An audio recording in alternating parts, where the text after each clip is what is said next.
Welcome to TG24 TV. నేను స్మలత. మేడారం సమ్మక్క సారలమ్మ జాతర చివరి రోజు ఆదివారం సందర్భంగా తీవ్ర ఉద్రిక్తత చోటు చేసుకుంది. మన దేవతల దర్శనానికి భారీగా భక్తులు మేడారం చేరుకున్నారు. దర్శనం అనంతరం తిరుగు ప్రయాణంలో ఆర్టీసీ బస్సులు అందుబాటులో లేకపోవడంతో భక్తులు తీవ్ర ఆందోళనకు గురయ్యారు.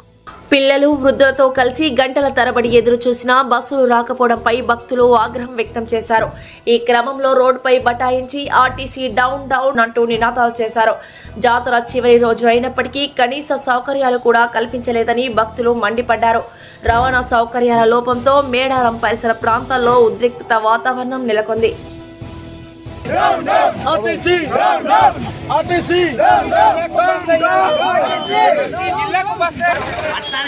మేము 3 గంటలు అయింది ధర్నా చేయబట్టి అదే వెయిట్ చేస్తుంది. ఒక్కటి రాలేదు.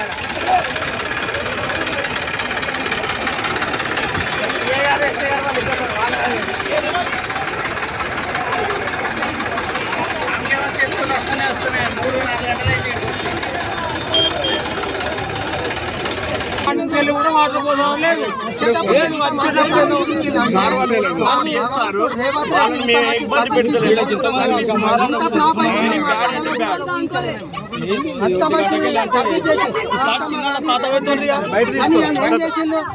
అడవిలో మమ్మల్ని వదిలేసి తీసుకురా అంటే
RTC